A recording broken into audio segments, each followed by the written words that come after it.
ثم الرضا عن أبي بكر وعن عمر وعن علي وعن عثمان ذي الكرم. اب یہی قول شیعہ کتب سے لے لیجئے جو میں نے کہا جو اصح ہے. شرح نہج البلاغہ علامہ ابن ابی الحدید، ابن ابی الحدید کا میں ذکر کر چکا ہوں.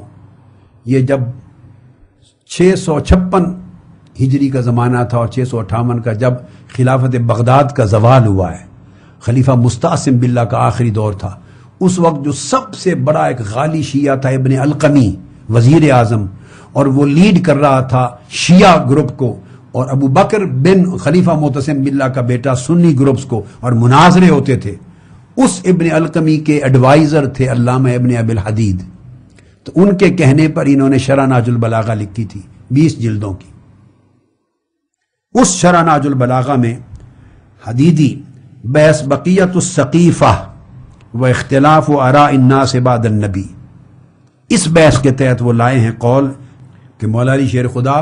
حضرت زبیر کھڑے ہوئے اور قال علی والزبیر ما غضبنا الا فی المشورہ وإنا لنرى ابا بکر احق الناس بها لأنه صاحب الغار وإنا لنعرف له سنه وامره رسول اللہ صلی اللہ علیہ وسلم بالصلاة وهو حی. پوری عبارت جو میں نے آپ کو امام بہقی اور حافظ ابن کثیر کی بتائی، یہی پورا خطبہ مولا علی شیر خدا کا بیعت عامہ کے وقت پہلے دن یہ شرح حدیدی میں علامہ ابن حدید نے شرح نہج البلاغہ میں روایت کی. تو یہ قول معتبر بھی ہوا، صحیح ترین بھی ہوا، اور یہ ان کی شایان شان بھی ہو گیا. یہ قول میں نے جو آپ کو عرض کیا کہ یہ جو بیعت عامہ کا دن تھا، اسی دن حضرت اسامہ بن زید پہنچے، اسی دن آئے ہیں. اب وہ بھی سن لیجئے. حضرت اسامہ بن زید آئے، اس کو بھی شیعہ معتبر کتاب احتجاج تبرسی، اس میں روایت کرتے ہیں شیعہ مجتہد ابو منصور احمد بن علی التبرسی، احتجاج تبرسی، اور روایت کرتے ہیں اس بات کی حضرت امام باقر علیہ السلام سے، امام محمد باقر علیہ السلام سے. اور وہ بیان کرتے ہیں کہ جب حضرت اسامہ بن زید مسیلمہ کذاب کے لشکروں کے خلاف جہاد کے لیے تھے تو انہیں خط پہنچا آقا علیہ السلام کے وصال کی اطلاع کا. وہ ساتھیوں سمیت مدینہ واپس تشریف لے آئے اور دیکھا کہ بیعت کے لیے لوگ حضرت ابوبکر کے پاس جمع ہو چکے ہیں. اب یہ اس وقت آئے ہیں کہ ابھی بیعت عام بھی نہیں ہوئی. اب دوسرا ثبوت میں دے رہا ہوں کہ مولا علی شیر خدا نے بیعت اسی پہلے دن کی ہے. اب یہ شیعہ کتب کا دوسرا حوالہ ہے احتجاج تبرسی کا. دیکھا کہ لوگ جمع ہیں، یعنی فلما وردت الكتاب على اسامہ انصراف بمن معه حتى داخل المدینہ فلما راى اجتماع الخلق على ابی بکر، جب دیکھا کہ سارے لوگ حضرت ابوبکر کے ارد گرد جمع ہیں تو سیدنا علی شیر خدا کے پاس گئے اور ان کے پاس جا کے پوچھا کہ یہ دریافت کیا یہ کیا ہے؟ آپ نے فرمایا تم دیکھ ہی رہے ہو بیعت کے لیے جمع ہیں. اس پر حضرت اسامہ نے پوچھا، آپ نے پوچھا کہ کیا آپ نے بھی بیعت کر لی ہے؟ فقال له علی هذا ما ترى قال اسامہ فهل بايعته قال نعم. حضرت اسامہ نے پوچھا آپ نے بھی بیعت کر لی ہے؟ مولا علی شیر خدا نے فرمایا ہاں میں نے بھی بیعت کر لی ہے. گویا پہلے دن جو بیعت عامہ ہوئی ہے مسجد نبوی میں احتجاج تبرسی، امام باقر علیہ السلام کی روایت کے مطابق مولا علی شیر خدا نے پہلے دن بیعت کی. اب آپ دیکھ لیجئے اس میں نہ ظلم رہا، نہ گھسیٹا جانا رہا، نہ گستاخی رہی، نہ کسی اور قسم کا شر رہا. پھر شیعہ مجتہد ہیں سید مرتضیٰ علم الہدا، وہ اپنی کتاب الشافی میں بیان کرتے ہیں، الشافی میں، اور وہ کہتے ہیں کہ فالظاہر الذی لا اشکال فیہ انہ علیہ السلام بایع مستدفعا للشر وفرارا من الفتنہ. کتاب الشافی سید مرتضیٰ علم الہدا کی، صفحہ 209، طبع قدیم 301 کا مطبوعہ ہے ہجری کا. وہ کہتے ہیں کہ یہ بات مسلم ہے، اس میں کوئی اشکال نہیں ہے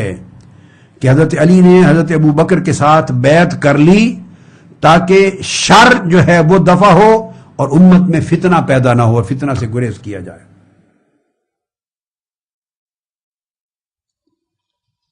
اور اسی کی تائید پھر شیعہ حضرات کے نامور مورخ مرزا محمد تقی لسان الملک وہ بیان کرتے ہیں اپنی عظیم تاریخ کی کتاب ناسخ التواریخ میں، جلد 3 کتاب نمبر 2 در وقائع اقالیم 7 صفحہ 532، اس میں حضرت مولا علی شیر خدا کا خط نقل کیا ہے، مکتوب ہے، جس میں مولا علی شیر خدا نے فرمایا، ناسخ التواریخ کا حوالہ میں دے چکا، اور اب یہی چیز منار الہدا علی البحرانی کی کتاب صفحہ 373 اس میں خطبہ دیا ہے حضرت امیر المومنین سیدنا علی کرم اللہ وجہ الکریم کا۔ آپ فرماتے ہیں کہ میں خود ان حالات کو دیکھ کر کے امت میں فتنے نہ پیدا ہو جائیں، شر پیدا نہ ہو جائے، دیکھتے ہی میں چل کر حضرت ابو بکر کے پاس چلا گیا، وبایعتہ، اور میں نے آپ سے بیعت کر لی، اور بیعت کر کے میں نے ان تمام حوادث کو دفع کرنے کی خاطر اور دین کو نصرت دینے کی خاطر ڈٹ گیا آپ کے ساتھ، حتیٰ کہ باطل چلا گیا اور اللہ کا کلمہ بلند ہو گیا۔ تنہدت فی تلک الاحداث حتیٰ زاغ الباطل وزہق وکان کلمۃ اللہ ہی العلیاء ولو کرہ الکافرون فتولی ابو بکر تلک الامور وسدد ویسر وقارب واقتصد فصحبتہ مناصحا واطعتہ فیما اطاع اللہ۔ کہتے ہیں میں نے بیعت کر لی بالکل اسی وقت تاکہ فتنہ امت پہ وارد نہ ہو، مشکلات اور حوادث امت پہ نہ آ جائیں، مگر جب میں نے دیکھا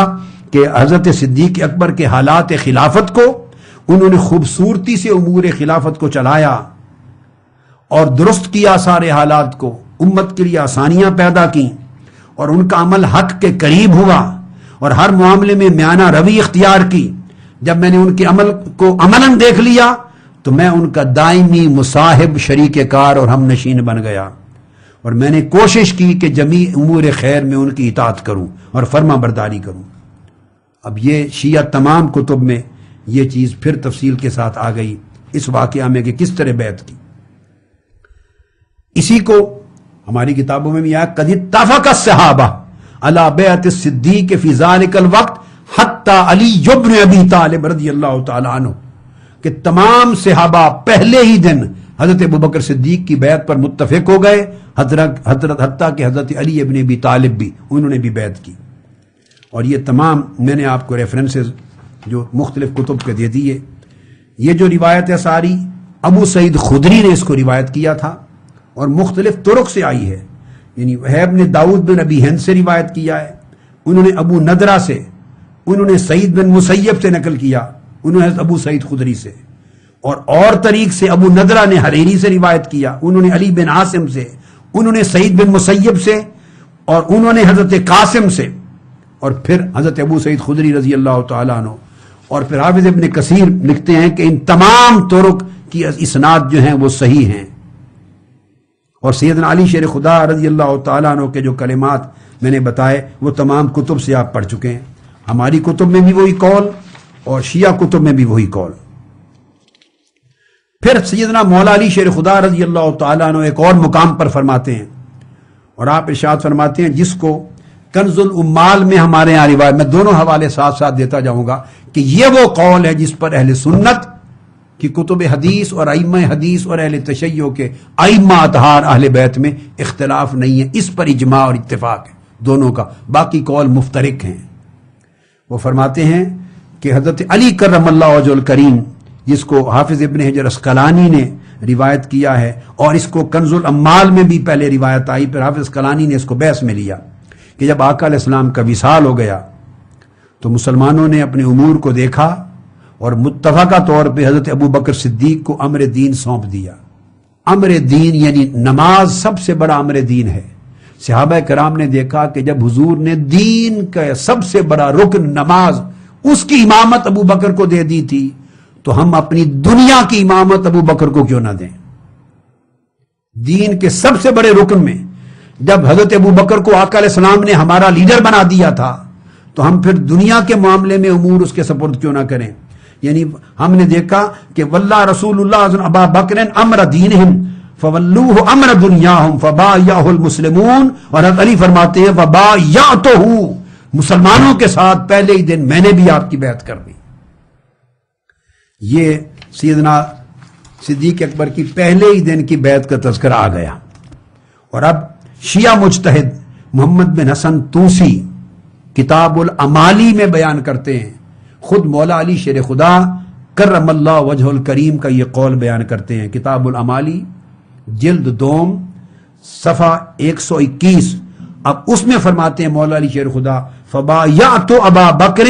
کما بایعتموہ، اے لوگو جس طرح تم نے بیعت کی برضا و رغبت ابو بکر کی، اسی طرح رضا و رغبت کے ساتھ میں نے بھی بیعت کی۔ یعنی جس طرح باقی صحابہ کو گلے میں کپڑے ڈال کر کھینچ کر تلواروں کے سائے میں بیعت کے لیے نہیں لایا گیا، تم نے بھی رضا و رغبت کے ساتھ بیعت کی۔ فبایعت ابا بکر کما بایعتموہ،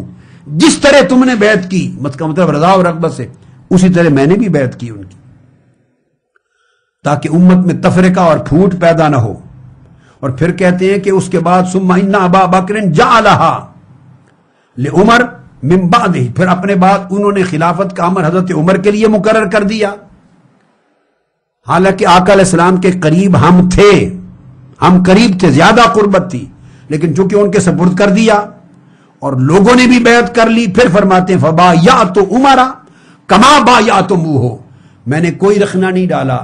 ہنسی خوشی رضا و رغبت سے حضرت عمر کی بھی بیعت کر لی، اسی طرح جس طرح تم نے بیعت کی تھی۔ یہ کتاب الامالی